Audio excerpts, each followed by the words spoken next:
نحمده ونصلي على رسوله الكريم أما بعد رب اشرح لي صدري ويسر لي أمري واحلل عقدة من لساني يفقهوا قولي۔ دینی رہنمائی کی مجلس نمبر 331 میں سبھی سامعین کی خدمت میں السلام علیکم ورحمۃ اللہ وبرکاتہ عرض ہے۔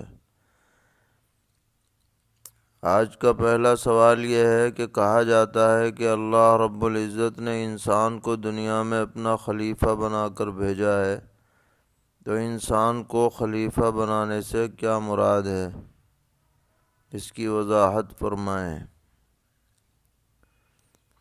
جواباً عرض ہے کہ یہ بات تو خود قرآن پاک میں موجود ہے کہ اللہ تعالیٰ نے انسان کو خلیفہ بنایا ہے، لیکن اس خلیفہ سے کیا مراد ہے، اس سلسلے میں حضرات مفسرین نے کئی تفسیریں فرمائی ہیں۔ پہلی تفسیر یہ ہے کہ اس سے حضرت آدم علیہ نبینا و علیہ الصلاۃ والسلام اور پھر نبی اکرم علیہ الصلاۃ والسلام تک تمام انبیاء علیہ السلام مراد ہیں بالترتیب،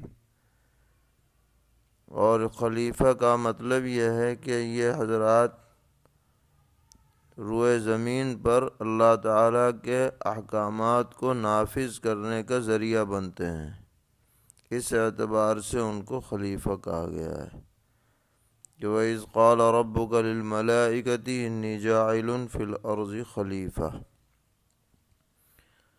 کیونکہ عام انسانوں کا براہ راست اللہ تعالیٰ سے احکامات کا سیکھنا مشکل ہے، اس لیے واسطہ بنایا گیا حضرات انبیاء علیہ السلام کو، اور اس اعتبار سے ان کو خلیفہ کہا گیا ہے۔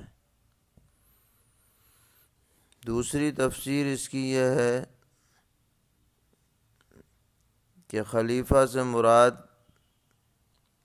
آدم علیہ السلام کی ساری اولادیں ہیں، یعنی ہر انسان ہے، اور ان کو خلیفہ بنانے کی کئی وجوہات ہیں۔ ایک تو یہ کہ اس زمین پر انسانوں سے پہلے جنات آباد تھے، ان کے بعد یہ انسان آئے تو انسان گویا کہ ان کے خلیفہ ہوئے، یعنی ان کے جانشین ہوئے۔ اور دوسرے یہ کہ انسان آتے جاتے ہیں، ہر انسان بعد والوں کے لیے جگہ چھوڑ کر کے جاتا ہے، اور بعد والا اس کی جگہ لیتا ہے، اس اعتبار سے خلیفہ کہا گیا۔ اور یہ اس معنی کر ہے کہ ہر انسان کی ذمہ داری ہے کہ وہ بندہ بن کر رہے اور اپنے اوپر اور روئے زمین پر اللہ تعالیٰ کے احکامات کو نافذ کرے، اس اعتبار سے انسان کو خلیفہ کہا گیا۔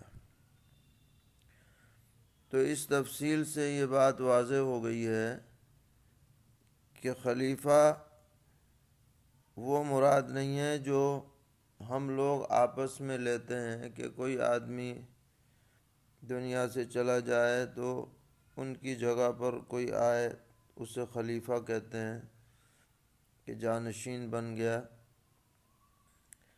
تو اس اعتبار سے اللہ تعالیٰ کا کوئی خلیفہ نہیں ہو سکتا، کیونکہ وہ الحی ہے اور ہمیشہ سے ہے، ہمیشہ رہے گا، تو اس کی جگہ خالی ہونے کا کوئی سوال ہی نہیں۔ اسی طرح اللہ تعالیٰ کسی کا محتاج نہیں ہے کہ کوئی اس کے لیے معاون ہو، تو معاون کے معنی میں یا نائب کے معنی میں بھی نہیں لیا جا سکتا، بس یہی معنی لیے جائیں گے جو حضرات مفسرین نے بیان فرمائے ہیں۔ سوال کرتے ہیں کیا سیدنا حضرت آدم علیہ السلام کا قد 60 فٹ کا تھا، اور ہم نے سنا ہے کہ جنتی لوگوں کا قد بھی آدم علیہ السلام کے قد کے برابر ہوگا؟ جواباً عرض ہے کہ بخاری شریف حدیث نمبر 6227 میں باب بدء الخلق میں اسی مضمون کی روایت موجود ہے کہ آدم علیہ السلام کا قد 60 ذراع کا تھا اور ایک ذراع تقریباً 1.5 فٹ کا ہوتا ہے، تو اس اعتبار سے آپ کا قد ہو جائے گا 90 فٹ کا، اور پھر اس کے اندر کمی ہوتی جا رہی ہے۔ اور یہ بھی ہے اس روایت میں کہ جنتیوں کا قد بھی آدم علیہ السلام کے قد کے برابر ہوگا۔ اللہ تعالیٰ کی قدرت سے کوئی چیز بعید نہیں ہے، اس میں کوئی تعجب نہیں ہونا چاہیے۔ سوال ہے کہ ہم نے سنا ہے کہ قوم عاد اور قوم سمود کے لوگوں کا قد 60 فٹ ہوتا تھا۔ یہی وجہ ہے کہ جب ان پر عذاب آیا تو قرآن پاک میں ان کو کھجور کے اکھڑے ہوئے تنوں سے تشبیہ دی، تو یہ کیا بات صحیح ہے؟ چونکہ یہ قوم عاد و سمود جو ہیں بہت پہلے کی قومیں ہیں، حضرت نوح علیہ السلام کی چوتھی پشت کی ہیں، اس لیے اگر ان کا قد اتنا بڑا ہو تو کوئی استعجاب کی بات نہیں ہے۔ جیسا کہ بخاری شریف میں ہے کہ آدم علیہ السلام کا قد اتنا تھا، پھر کم ہوتا چلا جا رہا ہے جیسے جیسے زمانہ گزر رہا ہے، اور بعض آثار سے بھی اس کی تائید ہوتی ہے۔ جدید تحقیق میں بعض ہڈیاں نکلی ہیں جو 10 میٹر کی ہیں، پورے ڈھانچے نکلے ہیں انسانوں کے، تو اس سے بھی ایسا پتہ چلتا ہے کہ پہلی قوموں کے قد بڑے ہوا کرتے ہوں گے۔ سوال ہے کہ نبی اکرم علیہ السلام کے پاس ایک قافلہ آیا، اس میں 10 لوگ تھے، جس میں سے 9 لوگوں سے آپ نے بیعت لے لی اور ایک سے بیعت نہیں کی۔ جب اس نے شکایت کی تو آپ نے فرمایا کہ چونکہ انہوں نے تعویذ لٹکایا ہوا ہے اس لیے اس سے بیعت نہیں کی۔ پھر آپ نے تعویذ نکال دیا اور اس کے بعد بیعت فرمائی، اور پھر فرمایا جس نے تعویذ لٹکایا اس نے شرک کیا۔ تو اس حدیث کی کیا حیثیت ہے اور تعویذ لٹکانے کا کیا حکم ہے؟ جواباً عرض ہے کہ یہ روایت صحیح ہے۔ مسند امام احمد ابن حنبل میں 17422 نمبر پر حضرت عقبہ ابن عامر جوہنی رضی اللہ عنہ کی روایت موجود ہے، اور اس تعویذ سے مراد یا تو یہ ہے کہ تعویذ کو اپنی ذات کے اعتبار سے مؤثر سمجھنا یہ جائز نہیں ہے، اور یہ ہے کہ اس تعویذ میں زمانے جاہلیت کی طرح شرکیہ کلمات موجود ہوں گے، اس لیے آپ نے فرمایا جس نے تعویذ لٹکایا اس نے شرک کیا۔ البتہ اگر صحیح کلمات والے تعویذ ہیں جس میں آیات ہیں یا ان کے نقوش ہیں یا اچھی باتیں ہیں، تو ان کو کوئی آدمی اگر لٹکائے یا پہنے تو اس کی فی نفسی ہی گنجائش ہے، مگر جو خود پڑھ سکتا ہو اس کے لیے مناسب اور بہتر نہیں ہے۔ جو نہ پڑھ سکے وہ پہن سکتا ہے، اور اس شرط کے ساتھ کہ اس تعویذ کو مؤثر نہ سمجھے بلکہ اللہ تعالیٰ کی ذات ہی کو مؤثر سمجھے۔ سیدنا حضرت عبداللہ ابن عمرو ابن العاص رضی اللہ عنہما کا واقعہ ترمذی شریف میں ہے 3528 نمبر پر، کہ آپ کچھ کلمات پڑھ کر بچوں کو سکھلاتے تھے کہ یہ پڑھا کرو، جو بچے پڑھنے کے لائق نہیں تھے، کمزور تھے، ان کے لیے ان کلمات کو لکھ کر گلے میں ڈال دیا کرتے تھے۔ اسی سے تعویذ جو صحیح مضمون کے ہوں اسے پہننے کی اجازت معلوم ہوتی ہے۔ بہرحال یہ کوئی ایسی لازمی ضروری چیز نہیں ہے، آدمی جہاں تک بچے اس سے بہتر ہے۔ سوال ہے کہ نبی اکرم علیہ السلام کے ارشادات یعنی آپ کی زبان مبارک سے نکلی ہوئی آپ کے عمل اور تقریر سے ثابت شدہ کل احادیث کی تعداد کیا ہے؟ یعنی بغیر سند کے متون کی تعداد کتنی ہے؟ جس طرح کل آیات قرآنیہ بیان کی جاتی ہیں، کیا اس طرح سب حدیثوں کے متن کو بھی جمع کر لیا گیا ہے؟ جواباً عرض ہے کہ متعین تعداد سبھی حدیثوں کی ہمارے علم میں نہیں ہے۔ ہر کتاب کے اندر الگ الگ تعداد میں احادیث موجود ہیں، پھر ان کے درجات بھی مختلف ہیں، اس لیے اس کو کسی عدد میں حصر کرنا بہت مشکل ہے، اور اس لیے بھی کہ محدثین کے نزدیک حدیثوں کی حیثیت اور تعداد سندوں کے اعتبار سے الگ الگ ہو جاتی ہے۔ اگر ایک روایت 5 سندوں سے مروی ہے تو ان کے نزدیک وہ ہر سند کی روایت کو مستقل عدد شمار کرتے ہیں، تو اس سلسلے میں کوئی حتمی عدد بیان کرنا مشکل ہے۔ سوال کرتے ہیں، ہمارے گاؤں کی مسجد کے ایک مصلی نے بورڈ پر یہ نوٹس لکھ دیا ہے کہ پیر دھو کر ہی مسجد میں آنا ضروری ہے، تو کیا گھر سے وضو کر کے آنے والے شخص کو مسجد میں آ کر پیر دھونا ضروری ہے، حالانکہ اس کے پیر صاف ستھرے ہیں؟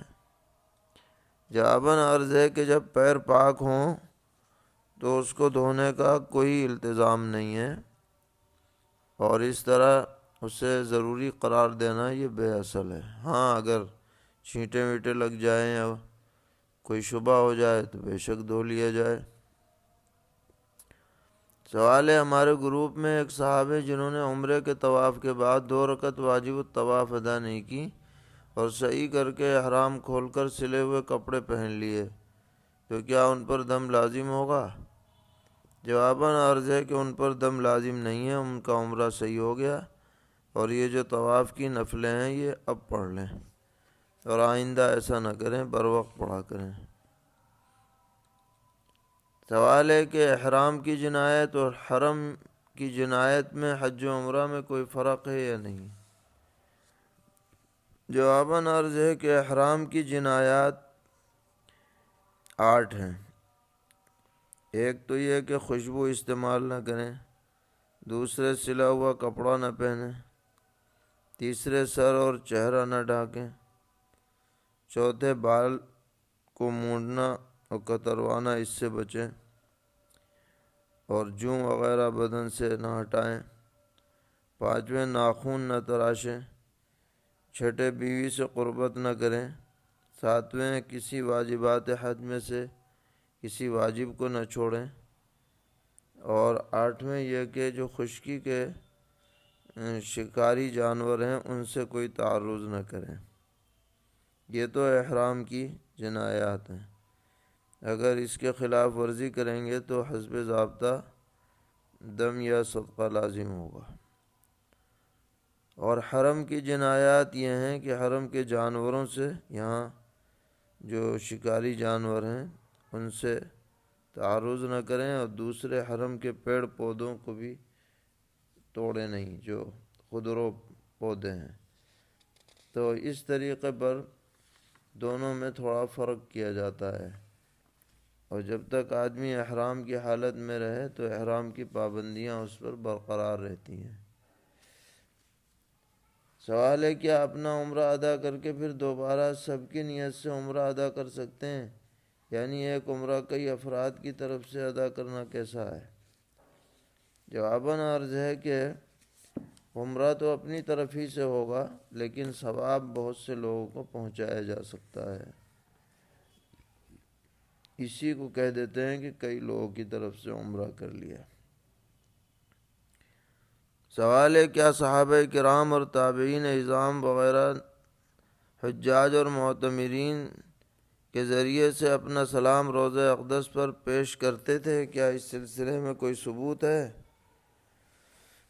جواباً عرض ہے کہ نبی اکرم علیہ السلام اپنے روضہ اقدس میں اعلیٰ درجے کی حیات کے ساتھ تشریف فرمائیں، تو آپ کی خدمت میں اگر کوئی آدمی کسی کے ذریعے سے سلام بھجوائے تو اس میں شرعاً کوئی حرج نہیں ہے۔ امیر المومنین حضرت عمر ابن عبدالعزیز رحمۃ اللہ علیہ، جن کا قیام ملک شام میں تھا، آپ باقاعدہ سلام پیش کرنے کے لیے لوگوں کو مدینہ منورہ بھیجا کرتے تھے، تو اس میں کوئی اشکال کی بات نہیں ہونی چاہیے۔ سوال ہے کہ آج کل ایک طریقہ یہ چلا دیا ہے کہ روضہ اقدس پر جا کر فون کو آن کر لیتے ہیں اور آواز کھول دیتے ہیں، اور مثلا ہندوستان کا آدمی الصلاۃ والسلام علیک یا رسول اللہ پڑھتا ہے اور سلام پیش کرتا ہے۔ یہ طریقہ شرعاً کیسا ہے؟ جواباً عرض ہے کہ یہ طریقہ ایک طرح کی بے ادبی اور گستاخی سمجھ میں آتا ہے۔ یہ اسی طرح ہے جیسے کوئی آدمی بڑے آدمی کو دور سے پکارے، تو یہ پکارنا عرفاً بھی اچھا نہیں سمجھا جاتا، اس لیے یہ طریقہ قابل ترک ہے۔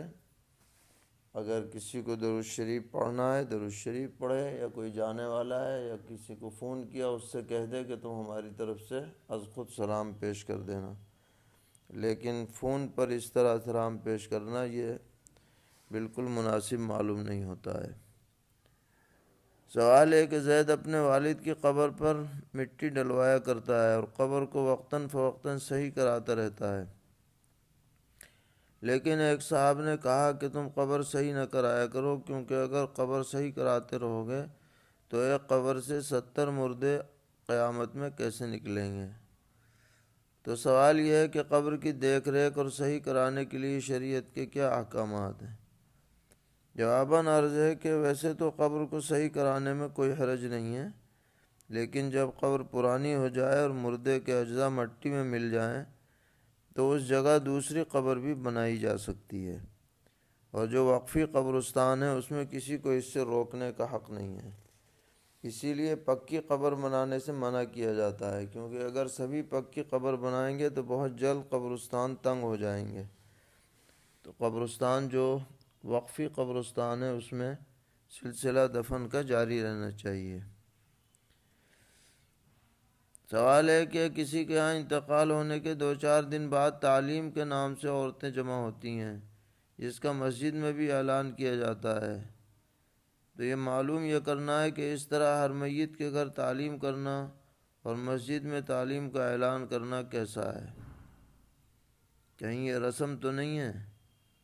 جواباً عرض ہے کہ اگر اتفاقاً ایسی کوئی تعلیم کی شکل ہو تو حرج نہیں ہے، لیکن اسے لازم نہ سمجھا جائے کہ ہر آدمی اس کو ضروری سمجھے، اس طرح کا کوئی ثبوت نہیں ہے۔ سوال ہے کہ مرحوم عثمان علی کاجل کی جائیداد مسلم چوک گلبرگہ کرناٹک میں 6 دکانیں اور اوپری حصے میں 6 کمرے کی شکل میں موجود ہے، اور روڈ کی جانب 2 دکانیں ہیں اور پچھلے حصے میں 4 ہیں۔ ان کے 6 بیٹے 5 بیٹیاں ہیں۔ دریافت یہ ہے کہ اس جائیداد کی تقسیم کیسے کی جائے، کیونکہ ہر لڑکا روڈ کی جانب والی دکان چاہتا ہے۔ کچھ لوگ کہتے ہیں قرآن دادی کر کے حل کیا جائے، اور کچھ لوگ اس سے متفق نہیں ہیں۔ جواباً عرض ہے کہ ان سب دکانوں کی قیمت لگائی جائے اور قیمت کے اعتبار سے برابر تقسیم کی جائے، جس کا جو حصہ شرعی بنتا ہو۔ 5 بیٹیاں اور 6 بیٹے ہیں، تو 6 دونی 12 اور 12 5 17 حصوں میں پوری قیمت لگا کر 2 حصے بیٹوں کے اور 1 حصہ بیٹی کا ہوگا، اور اگر والدہ بھی موجود ہیں تو ان کا بھی حصہ دیا جائے گا۔ لکھ کر کے دارالفتہ سے تفصیل معلوم کر لی جائے۔ کہتے ہیں کہ مجھے یہ بھی معلوم کرنا ہے کہ مرحوم گورنمنٹ ملازم تھے، وظیفے کے بعد جو رقم ملی اس میں سے 5 لڑکیوں کو فی کس 10 ہزار روپے یہ کہہ کر کے دیے میں تمہارا حق تمہیں دے رہا ہوں، اور ترکہ بول کر دیے تھے۔ جب والد صاحب رقم دے رہے تھے اس وقت تک جائیداد تقسیم نہیں کی گئی تھی، بلکہ اب تک بھی تقسیم نہیں ہوئی ہے، تو کیا بہنوں کو جائیداد میں حصہ ملے گا یا نہیں؟ جواباً عرض ہے کہ بے شک انہیں جائیداد میں حصہ ملے گا، محض 10 ہزار روپے دینے سے ان کا حق پورا نہیں ہو گیا۔ سوال ہے کہ موجودہ زمانے میں موبائل وغیرہ کی خریداری کا طریقہ عام ہے، کہ اگر کسی کے پاس پوری رقم نہیں ہوتی تو وہ کمپنی سے قرض کا سہارا لیتا ہے، اور ایک کمپنی ہے جس کا نام ہے بجاج فائننس. یہ موبائل ڈیلر کو نقد رقم ادا کر دیتی ہے اور پھر لوگ اس کو قسط وار پیسے ادا کرتے رہتے ہیں. تو یہ معاملہ شرعاً کیسا ہے؟ تفصیلی سوال ہے ان کا. جواباً عرض ہے کہ اگر یہ معاملہ دکاندار کر رہا ہے، ڈیلر کر رہا ہے، اور قرض کا معاملہ بجاج فائننس کر رہی ہے، تو یہ جائز نہیں ہے، کیونکہ وہ خود نہیں بیچ رہی. البتہ اگر بجاج فائننس براہ راست فروخت کرے، بائع بن جائے، اور کسٹمر سے اس کا معاملہ بذات خود ہو اور مجلس عقد میں قسطیں طے ہو جائیں اور کوئی قسط ڈیلے نہ ہو، تو یہ معاملہ انجام کار جائز ہو جائے گا. تو اس بارے میں تفصیل معلوم کر لی جائے.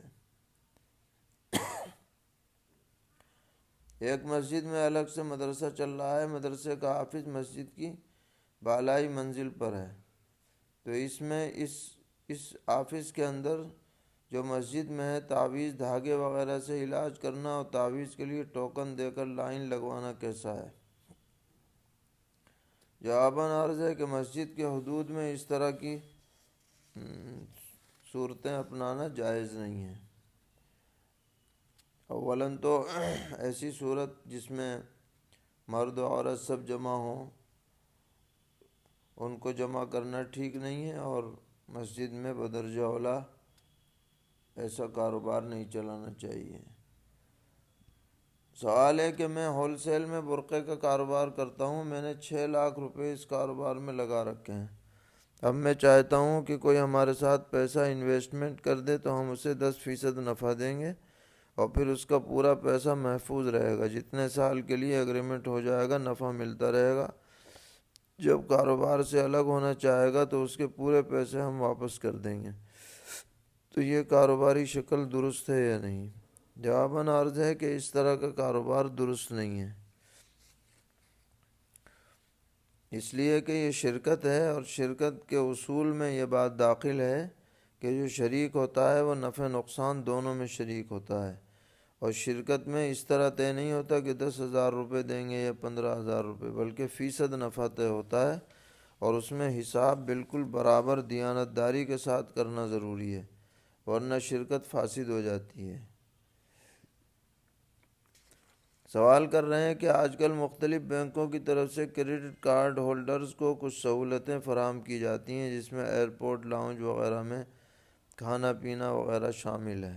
پہلے بھی یہ سوال آ چکا ہے اور جواب دیا گیا تھا کہ اس طرح محض کارڈ، جو بینک کا کارڈ ہے، اس میں بینک کی طرف سے نفع اٹھانا، فائدہ اٹھانا اور کھانا پینا جائز نہیں ہے. ہر مسلمان کو اس سے بچنا چاہیے. اللہ تعالی ہم سب کو دین پر استقامت عطا فرمائے، ہر طرح کے شرور سے محفوظ رکھیں. وصلی اللہ تعالی علی خیر خلقہ محمد وعلی آلہ واصحابہ وذریاتہ اجمعین.